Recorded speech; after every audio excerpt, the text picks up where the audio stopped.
जय श्री राधे, जय श्री कृष्ण। मंदिर श्री बंसी वाले महात्मा यूट्यूब चैनल की ओर से हम आप सभी भक्तों का हार्दिक अभिनंदन करते हैं। आज हम आपको सुनाने जा रहे हैं श्रीमद् भागवत महापुराण के 8वें स्कंद के अध्याय 18 की परम पावन कथा। इस अध्याय का नाम है वामन भगवान का प्रकट होकर राजा बलि की यज्ञशाला में पधारना। बोल श्री राधा कृष्ण भगवान की जय। बोल श्रीमद् भागवत महापुराण की जय। पिछले अध्याय की कथा में आपने सुना था कि किस प्रकार ब्रह्मा जी ने जब ये जाना कि अदिति के गर्भ में भगवान निवास कर चुके हैं और भगवान का अवतार होने वाला है, उस समय ब्रह्मा जी ने बड़ी सुंदर स्तुति की थी भगवान की। अब उससे आगे की कथा श्री सुखदेव जी महाराज कहने लगे हैं, हे परीक्षित, इस प्रकार जब ब्रह्मा जी ने भगवान की शक्ति और लीला की सुंदर स्तुति की, तब जन्म मृत्यु रहित भगवान अदिति के सामने प्रकट हुए हैं। उस समय भगवान बड़े सुंदर लग रहे थे। भगवान के 4 भुजाएं थी, उनमें वे शंख, गदा, कमल और चक्र धारण किए हुए थे। कमल के समान कोमल और बड़े बड़े नेत्र थे। पीतांबर शोभायमान हो रहा था। विशुद्ध श्याम वर्ण का शरीर था। मकराकृति कुंडलों की कांति से मुख कमल की शोभा और भी सुंदर दिखाई दे रही थी। वक्ष स्थल पर श्रीवत्स का चिन्ह, हाथों में कंगन और भुजाओं में बाजूबंद, सिर पर किरीट, कमर में करधनी की लड़ियां और चरणों में सुंदर नुपुर जगमगा रहे थे।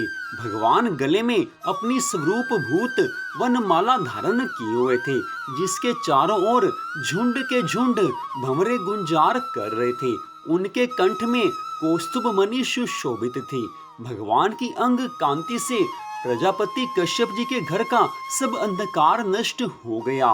उस समय दिशाएं निर्मल हो गई। नदी और सरोवरों का जल स्वच्छ हुआ है।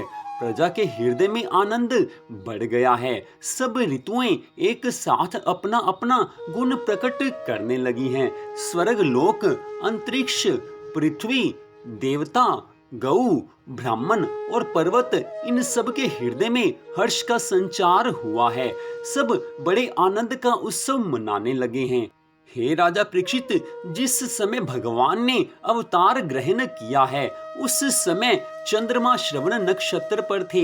भाद्रपद मास के शुक्ल पक्ष की श्रवण नक्षत्र वाली द्वादशी थी। अभिजीत मुहूर्त में भगवान का जन्म हुआ था। सभी नक्षत्र और तारे भगवान के जन्म को मंगल में सूचित कर रहे थे। हे परीक्षित, जिस तिथि में भगवान का जन्म हुआ था, उसे विजया द्वादशी कहते हैं। जन्म के समय सूर्य आकाश के मध्य भाग में स्थित थे। भगवान के अवतार के समय शंख, ढोल, मृदंग, डफ और नगाड़े आदि बाजे बजने लगे हैं। इस तरह तरह के बाजों और तुरहियों की तुमुल ध्वनि होने लगी हैं। अप्सराएं प्रसन्न होकर नाच गान करने लगी हैं। श्रेष्ठ गंधर्व गान करने लगे हैं। मुनि, देवता, मनु, पितर और अग्नि स्तुति करने लगे हैं। सिद्ध, विद्याधर, किम पुरुष, किन्नर, चारण, यक्ष, राक्षस, पक्षी, मुख्य नागगण और देवताओं के अनुचर नाचने गाने और भूरी भूरी प्रशंसा करने लगे हैं तथा उन लोगों ने अदिति के आश्रम को पुष्पों की वर्षा से ढक दिया है। आज सभी मिलकर आनंद का उत्सव मना रहे हैं। जब ठाकुर जी प्रकट होते हैं, उस समय सबके मन में भगवान की प्रेममयी भक्ति का, भावना का, आनंद का संचार हो जाता है। जब अदिति ने अपने गर्भ से प्रकट हुए परम पुरुष परमात्मा को देखा, तो वह अत्यंत आश्चर्यचकित और परमानंदित हुई हैं। प्रजापति कश्यप जी भी भगवान को अपनी योग माया से शरीर धारण किए हुए देखकर आज आश्चर्यचकित हुए हैं और बारंबार प्रभु की जय जयकार करने लगे हैं। हे परीक्षित, भगवान स्वयं अव्यक्त और चित स्वरूप हैं। उन्होंने जो परम कांतिमय आभूषण और आयुधों से युक्त वह शरीर ग्रहण किया था, उसी शरीर से कश्यप और अदिति के देखते देखते वामन ब्रह्मचारी का रूप धारण कर लिया। ठीक वैसे ही जैसे नट अपना वेश बदल लेते हैं, क्यों ना हो भगवान की लीला तो अद्भुत होती ही है। भगवान अपनी लीला से जैसा रूप चाहें वैसा रूप बना लेते हैं। बोल वामन भगवान की जय, बोल वामन भगवान की जय, बोल वामन भगवान की जय।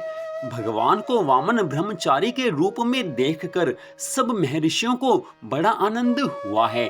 उन लोगों ने कश्यप प्रजापति को आगे करके उनके जात कर्म आदि संस्कार करवाए हैं। जब उनका उपनयन संस्कार होने लगा, उस समय गायत्री के अधिष्ठात्र देवता स्वयं सविता ने उन्हें गायत्री का उपदेश किया है।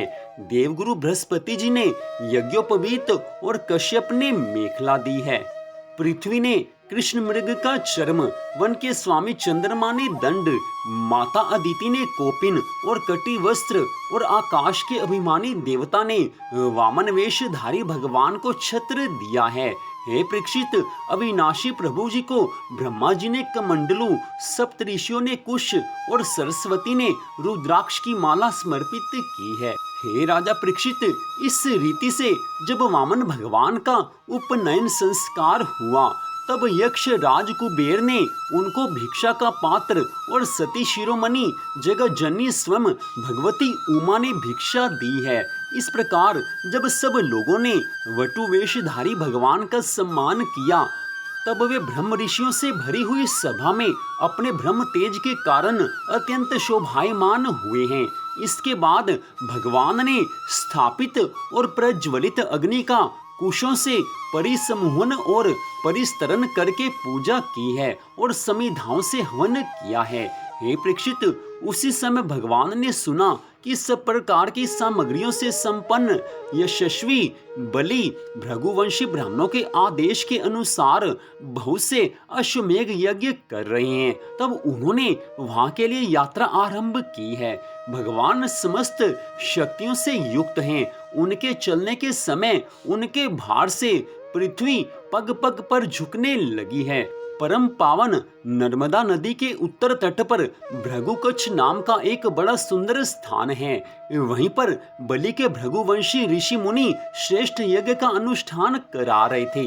उन लोगों ने दूर से ही वामन भगवान को देखा है, तो उन्हें ऐसा जान पड़ा मानो साक्षात सूर्यदेव भगवान का उदय हो रहा हो। हे परीक्षित, वामन भगवान के तेज से सब ऋषि मुनि, यजमान और सदस्य सब के सब निस्तेज हो गए हैं। वे लोग सोचने लगे हैं कि कहीं यज्ञ देखने के लिए सूर्य, अग्नि अथवा सनत कुमार तो नहीं आ रहे हैं। भगवान का रूप ही ऐसा दिव्य था कि उनको देखते ही सब बड़े आश्चर्यचकित होने लगे हैं।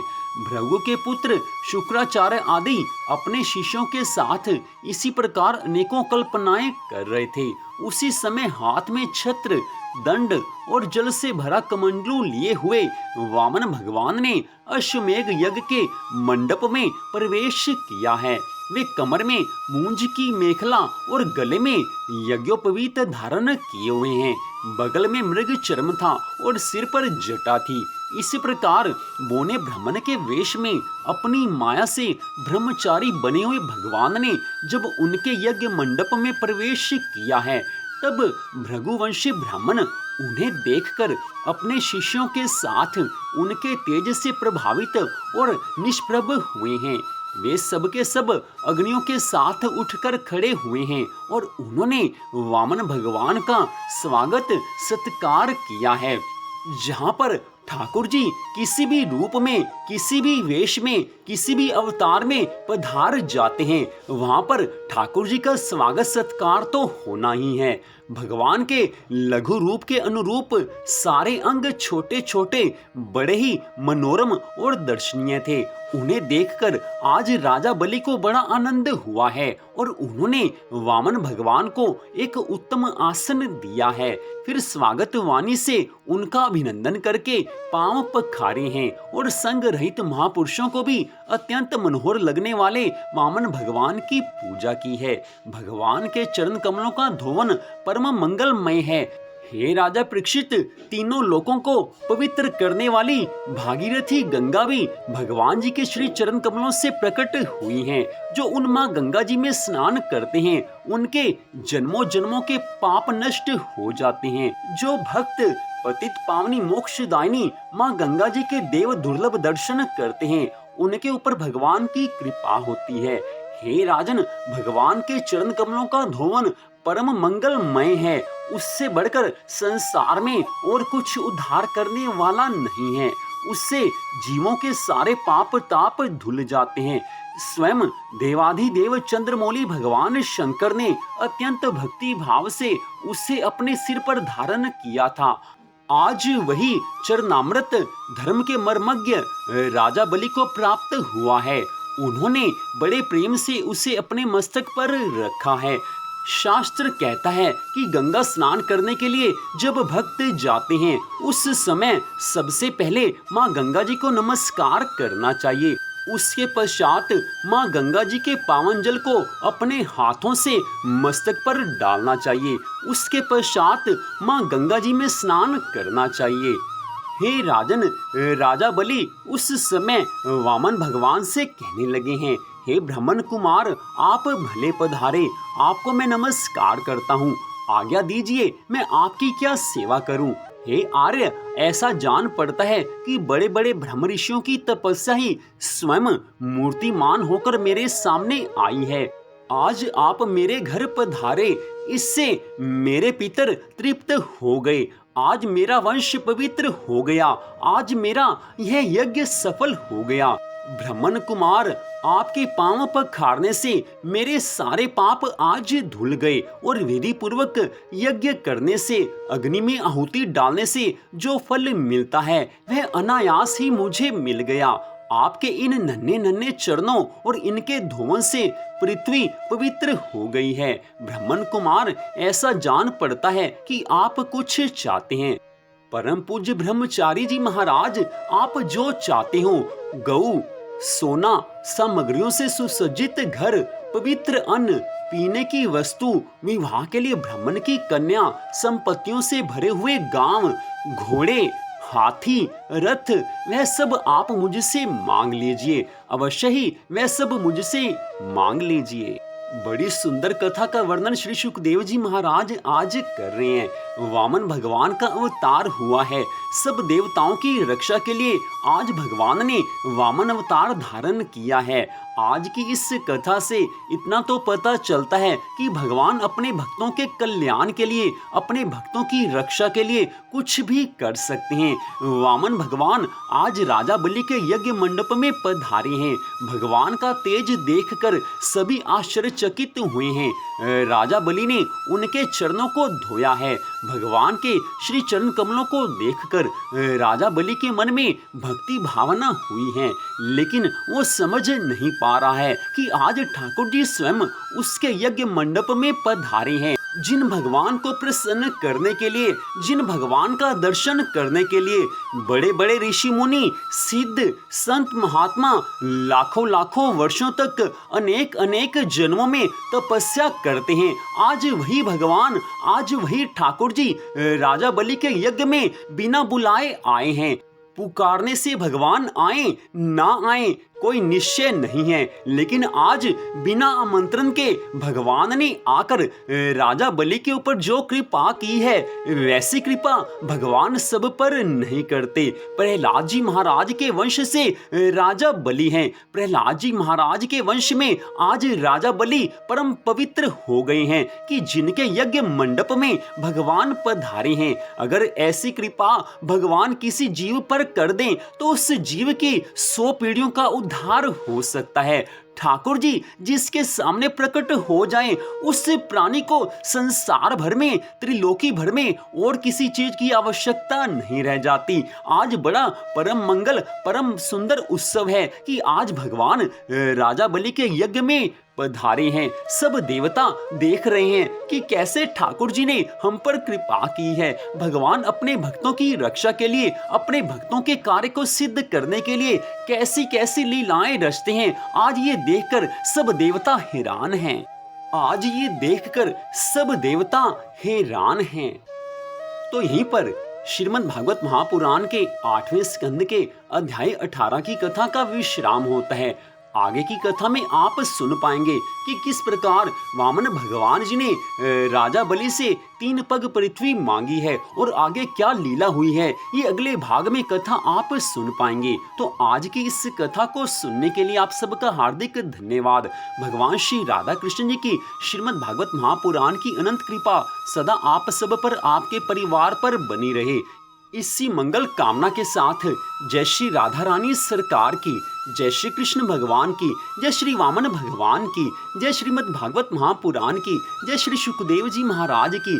जय जय श्री राधे, जय जय श्री राधे, जय जय श्री राधे श्याम।